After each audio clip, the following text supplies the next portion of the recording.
ایک بات سیکھنے کو ملی، ایسا اور بھی لوگ کرتے ہیں مگر ایک بہت بڑے بزنس مین سے یوکے میں، وہ ہمارے ساتھ ہی تھے ٹریول میں، نگران شورا بھی تھے، میں بھی تھا، تو انہوں نے اپنی ایک بات بتائی اور وہ بات میں نے بھی پریکٹس کی ہوئی ہے، چلے بہت سارے لوگوں کو اس سے فائدہ ہوگا۔ وہ یہ ہے، انہوں نے کہا کہ میں زکوٰۃ کے علاوہ اپنے سارے کاروبار میں نے 12% جو ہے نا وہ نیت کی ہے کہ 12% میں اللہ کی راہ میں خرچ کروں گا۔ اب ہمارے چونکہ میمن جو ہے ان کو غوث پاک سے بہت پرانی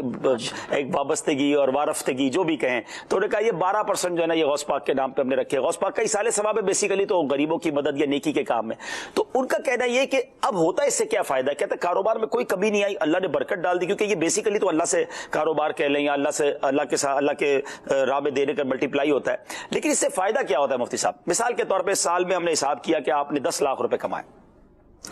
اس نے آمدنی پر رکھا، 10 لاکھ میں سے یہ 1,20,000 روپے ہو گئے اللہ کے نام پر یا نیکی کے کاموں میں، ٹھیک ہے، 2.5% تو زکوٰۃ سال کے بعد دینی ہے۔ اب یہ جمع ہوتے گئے، ہم نے اپنے اکاؤنٹ میں 1,20,000 ڈال دیے، تھوڑے دنوں بعد پھر حساب کیا 50,000 اور آ گئے۔ اب مثال کے طور پہ کوئی نیکی کا کام سامنے آیا تو اب اس اکاؤنٹ سے دینے میں نا بھاری نہیں پڑتا، وہ پہلے ہمارا تھا ہی نہیں،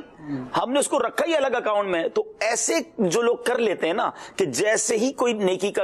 آمدنی ہوئی ایک پرسنٹیج رکھ لیں، 5% رکھ لیں، 7 رکھ لیں، اللہ دے تو 12%۔ حالانکہ میں جن کاروباری شخص کی بات کر رہا ہوں ان کا ماشاءاللہ بہت بڑا کاروبار ہے، اللہ نے ان کو بہت نوازا ہے، ان کا 12% بھی لاکھوں میں بنتا ہے۔ لیکن بہت اچھی بات ہے، انہوں نے مجھے کہا تھا چلے آج ان کی دل جوئی بھی ہو جائے گی کہ آپ کبھی موقع ملے میرا نام مت لیجیے گا مگر آپ چینل پہ بات کیجیے گا تاکہ اور لوگوں کا بھی ذہن بنے۔ تو جیسے ہی ہماری آمدنی اور ہم حساب کتاب کریں تو ایک سرٹن اماؤنٹ، ایک پرسنٹیج الگ کر دیں، اور جب وہ الگ پڑی رہے گی آپ اس کا اکاؤنٹ بنا لیں، تو اب آپ کے پاس کوئی نیکی کا کام آیا، مسجد کے لیے دینا ہے، کسی غریب کی مدد کرنی ہے، علاج کروانا ہے، آپ کہہ رہے اس اکاؤنٹ میں کتنے پڑے دے دو اس میں سے۔ اچھا یہ بھی ہوتا ہے ہمارے یہاں بھی ایسا ہوتا ہے کہ مثال کے طور پہ کام زیادہ آ گیا تو وہ اکاؤنٹ مائنس میں ہو جاتا ہے، یعنی نیاز اکاؤنٹ ہے یا غوث پاک کا ہے جو بھی آپ نے، تو مثال کے طور پر اس میں 6 لاکھ روپے خرچ 2 لاکھ ہو گئے، تو تھوڑے دنوں بعد کام ایسا ہوتا ہے کہ پھر وہ پلس میں آ جاتا ہے، کیونکہ آپ نے اکاؤنٹ رکھا ہوا ہے نا الگ سے، اور وہ اکاؤنٹ نفلی ہی ہے، وہ زکوٰۃ تو ہے نہیں، زکوٰۃ تو الگ دینی ہے۔ تو یہ پریکٹس کر کے دیکھیں، ایک سال کے لیے میری بات مان لیں آپ، کوئی بھی، میں یہ نہیں کہتا پرسنٹیج آپ کیا رکھیں، 5% رکھیں،